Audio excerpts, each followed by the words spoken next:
Buen día, docente y compañeros. A continuación daremos a conocer el trabajo de la segunda ley de la termodinámica realizada. Mi grupo de trabajo está conformado por Alison González Escobar, Diana Camila Lemos, Mateo Martínez Vargas, Juan José Meneses Hernández, Valentina Valencia Satizábal y quien les habla, Santiago Cantoñí Chará. La temática a desarrollar será consideraciones termodinámicas sobre el efecto de la hipertermia y electroterapia en las células tumorales ELA.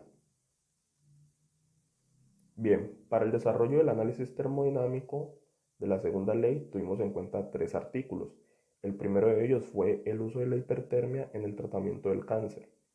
El segundo, la producción de entropía en la glicólisis del cáncer. Y el tercero y el más importante, consideraciones termodinámicas sobre el efecto de la hipertermia y electroterapia en las células tumorales ELA. Vale hacer la aclaración de que principalmente nos vamos a enfocar en el método de hipertermia, ya que tiene implicaciones directas con el desarrollo de la segunda ley de la termodinámica. Como introducción tenemos que en la actualidad el cáncer de cuello uterino es el causante de la muerte de millones de mujeres. El cáncer de cuello uterino es un tipo de cáncer que se produce en las células del cuello uterino, la cual es la parte inferior del útero que se conecta con la vagina. Este tipo de cáncer cervical comienza cuando las células sanas del cuello uterino desarrollan cambios en su ADN. Estos cambios se conocen como mutaciones. Las células sanas crecen y se multiplican a una cierta velocidad y finalmente mueren en un momento determinado. Las mutaciones antes mencionadas envían señales de reproducción descontroladas, lo cual genera un crecimiento anormal de las células del sistema. Finalmente, estas se acumulan formando una masa tumoral. Las células cancerosas invaden los tejidos cercanos y pueden desprenderse de un tumor para discernirse en otras partes del cuerpo, lo cual se conoce como efecto metástasis. Las estrategias terapéuticas actuales están dirigidas a la intervención quirúrgica seguido de radioterapia y quimioterapia. La radioterapia y quimioterapia son tratamientos locales, lo cual significa que afectan tanto el área dañada como el área sana, lo cual a largo plazo tiene una implicación directa con el daño de otros tejidos sanos. Las terapias convencionales, por lo anteriormente mencionado, resultan ser muy dañinas para el organismo. Por esta razón es importante la aplicación de terapias auxiliares como lo son la electroterapia e hipertermia. La hipertermia permite aumentar la sensibilidad de algunas zonas cancerosas a la radiación o dañar otras células cancerosas que la radiación no puede destruir. La técnica principalmente consiste en el suministro de energía a fin de aumentar la temperatura del área afectada. Finalmente, se usan diferentes fuentes de energía para aplicar calor, como lo son microondas, radiofrecuencia y ultrasonido. Perspectiva histórica del cáncer y su tratamiento por medio de calor. En el pasado, algunos cánceres eran tratados por medio de excisiones locales o pues llamados también cirugías, dietas o drogas y o sangrías. Pero también se conocía un método para tratarlos por medio del aumento o la aplicación de calor extremo en ciertas áreas llamado cauterización. Ese se podía aplicar de manera química o física.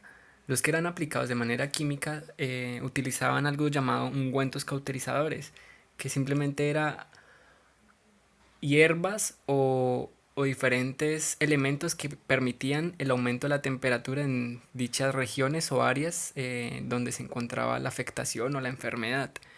Y los físicos, que era por medio de hierros candentes que pues simplemente se aplicaban directamente en la zona. También se conocieron otro tipo de métodos que era por medio de baños termales, los cuales no solo eran para tratar cánceres, sino también otro tipo de enfermedades. La hipertermia. Bueno, el término hipertermia deriva del griego hiper, lo cual es más allá, por encima, arriba o en exceso, y termos, que es calor. Y pues eso simplemente nos indica que es el aumento de la temperatura del cuerpo humano de manera artificial, ya sea de manera ya sea interna o externa a este, pues a este sistema. consiste en el aumento de la temperatura en un rango de 113 grados Fahrenheit y 45 grados Celsius. Según algunas investigaciones, se ha podido evidenciar que el aumento de la temperatura en dicha zona o la región en la cual se encuentra la enfermedad o la afectación puede ayudar a disminuir o a eliminar estas células cancerosas, debido a que esto daña las proteínas y las estructuras dentro de estas mismas células. La hipertermia puede reducir los tumores. Los métodos de hipertermia se varían en tres, los cuales son la hipertermia local, la cual simplemente es la aplicación de calor en las áreas pequeñas, como tumores, donde se encuentra la afectación, y pues utilizan diferentes técnicas para poder suministrar la energía, pues en este caso de calor, de aumento de la temperatura. Y la hipertermia regional, la cual es en áreas un poco más grandes, y pues se utilizan varios métodos, los cuales son para calentar o elevar la temperatura de grandes áreas de tejidos, como la cavidad del cuerpo, un órgano o una extremidad. Y la hipertermia de cuerpo entero, la cual se utiliza para cánceres que ya han causado la metástasis en el cuerpo o pues en el huésped, o pues en este caso nuestro sistema termodinámico, que sería la persona. Aspectos biológicos de la hipertermia a nivel celular. Diversos estudios han demostrado que todas las especies celulares son sensibles al calor, siendo las células cancerígenas en promedio más termosensibles que las células sanas, encontrando que aplicando ciertas temperaturas el tiempo suficiente se lograrán efectos letales como la muerte celular. A nivel celular, las primeras transformaciones visibles son el aumento de volumen y espesor de la membrana celular. Estos cambios son seguidos de una contracción citoplasmática que causa la fragmentación de la membrana celular. Otro de los efectos observados son una inhibición de la respiración, de la glucólisis, de la síntesis de ADN y ARN y la síntesis de proteínas, así como también la destrucción de las membranas celulares y la modificación de ciertas organelas celulares, tales como la mitocondria. Se piensa que el calor producido mediante la hipertermia actúa modificando la estructura molecular. De esta forma, algunas macromoléculas pierden su actividad biológica cuando se altera su estructura conformacional. La conformación del ADN cambia irreversiblemente a temperaturas más altas que aquellas utilizadas para destruir las células en hipertermia. Sin embargo, para otras moléculas como las proteínas pueden inducir cambios a temperaturas que son idénticas a aquellas utilizadas en hipertermia. Al parecer, las proteínas intermembrana desaparecen durante una sección de hipertermia. La desaparición de estas proteínas puede causar la desestabilización de la membrana, así como la modificación de la eficacia de las reacciones enzimáticas. Así, aparentemente, las membranas celulares e intracelulares son el blanco principal de la hipertermia.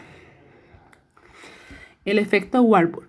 El efecto Warburg se refiere al hecho de que las células cancerosas prefieren la fermentación como fuente de energía en vez de una vía mitocondrial más eficiente como la fosforilación oxidativa. Diferente a las células saludables que queman la molécula entera de azúcar para capturar cantidades grandes de energía, las células cancerosas desperdician mucho. Las células cancerosas solo rompen la molécula parcialmente, repiten mucho la primera etapa de la respiración, la cual es la glucólisis. Muy frecuentemente no completan el segundo paso, el cual es la fosforilación oxidativa. Esto resulta en solo 2 moléculas de ATP por glucosa en vez de las 36 que se producen en una célula normal. Como resultado, las células cancerosas necesitan usar muchas más moléculas de azúcar para obtener energía necesaria para sobrevivir. Consideraciones termodinámicas. Sistema y régimen. Desde un punto de vista termodinámico, las células funcionan como un sistema abierto al igual que cualquier otro organismo. Esto se debe a la capacidad que tienen de interactuar con agentes o medios externos a través de su membrana celular, quien no solo permite el intercambio de materia y energía, sino que también es la frontera que además protege el medio intracelular de los alrededores del sistema. Las células cancerígenas, por ser un sistema vivo, no están en equilibrio, por lo que son altamente disipativas y se mantienen en un estado de alta complejidad. Estas células se comportan de forma diferente a las regiones cercanas al equilibrio. Estas serían las células sanas. Las células cancerígenas serían aquellas agresivas, invasivas y atacarían a otros tejidos, dispersándose por el organismo, provocando nuevos focos de crecimiento. Por eso, para mantenerse, para poder sobrevivir, necesitan compensar la disipación con un aporte continuo e importante de energía o materia desde el exterior.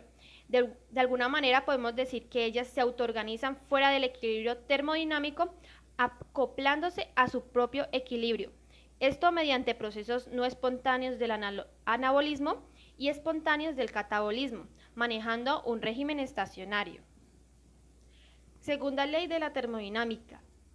La causa general de las células cancerígenas es una consecuencia directa del segundo principio de la termodinámica, que es una ley física general en el cual todo sistema dinámico organizado está sometido a una fuerza que tiende a desorganizarlo, expresado como el grado de entropía. Y pues los sistemas vivos están sometidos a esta tendencia como sistemas dinámicos organizados que son. El detonante que una célula se vuelva cancerosa puede ser cualquier factor externo capaz de desestabilizar el funcionamiento normal de la célula. Pero para que esto ocurra de manera espontánea es necesario que la entropía total del sistema aumente. Para ello se requieren condiciones de temperatura y presión constante y un vínculo entre el cambio de la energía libre de Gibbs como delta G de un sistema que está reaccionando y el cambio de la entropía conocido como delta S. Tales análisis se explicarán a continuación.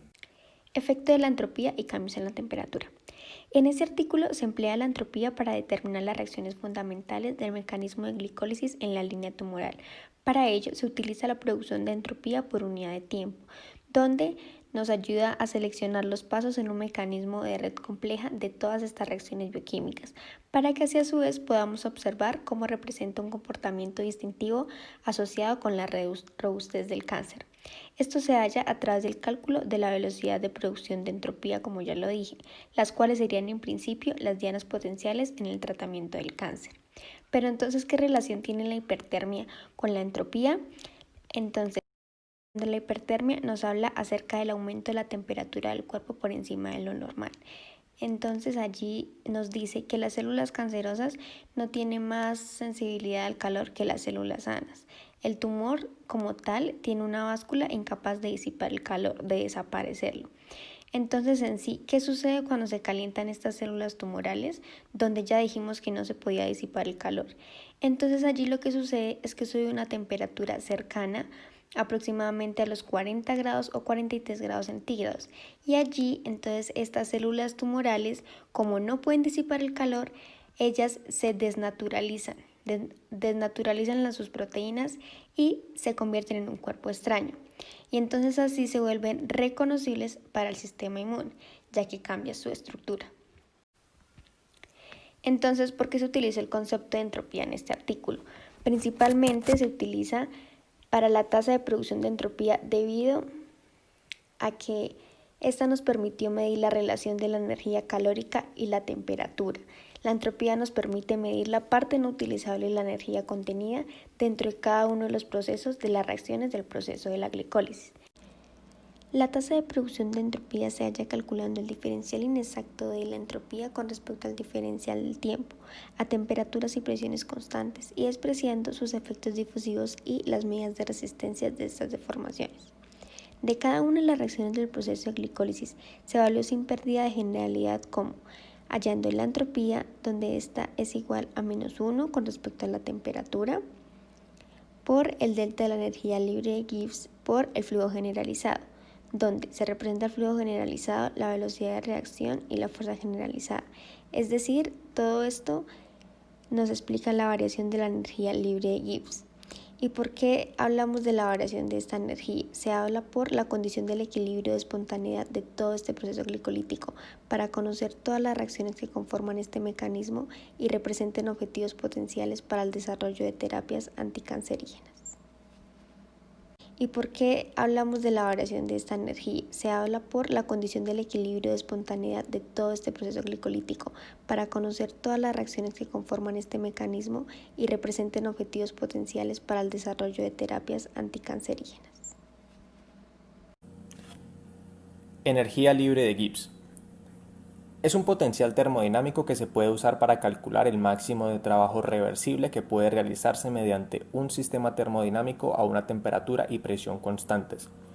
Este concepto es el que ayuda a predecir si una reacción será espontánea en un sentido u otro o si estará en equilibrio. Solo puede tener tres posibles resultados, estableciendo de esta manera si el proceso que se está evaluando es endergónico, exergónico o si el sistema está en equilibrio, siendo un resultado negativo para el delta G un proceso exergónico, es decir, ocurrirá espontáneamente en sentido directo para formar más productos. Cuando es positivo es endergónico, o sea, no es espontáneo en el sentido directo. Por el contrario, ocurrirá espontáneamente en el sentido inverso para producir más reactivos. Y solo si el resultado es igual a cero significa que el sistema está en equilibrio. ¿Cómo saber cuánto equivale el delta G? Con la ecuación que se muestra en pantalla.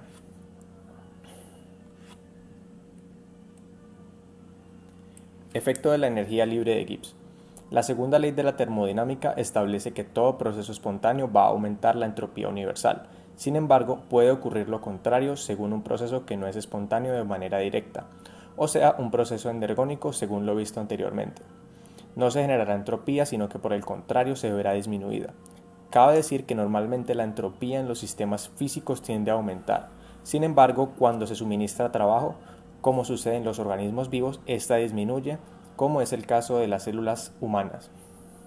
En las células cancerígenas hay una alta actividad de glicólisis en comparación con las otras.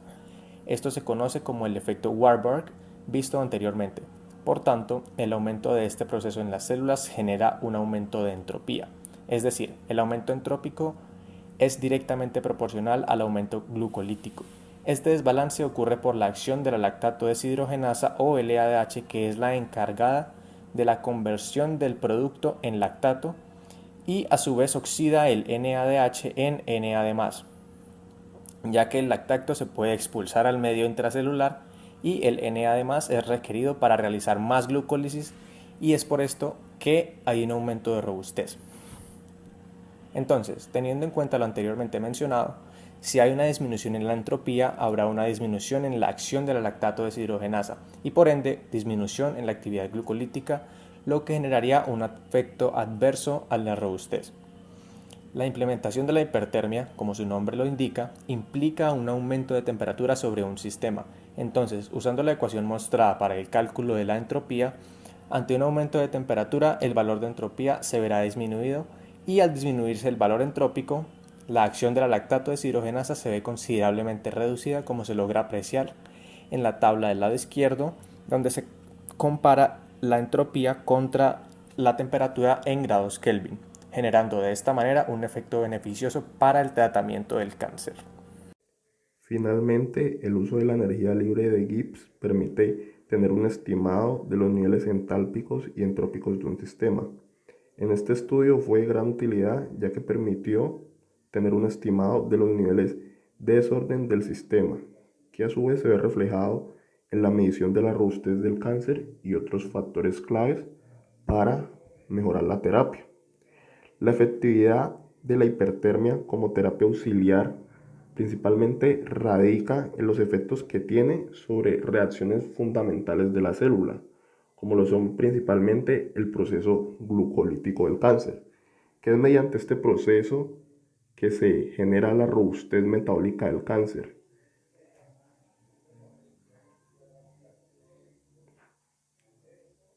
Muchas gracias.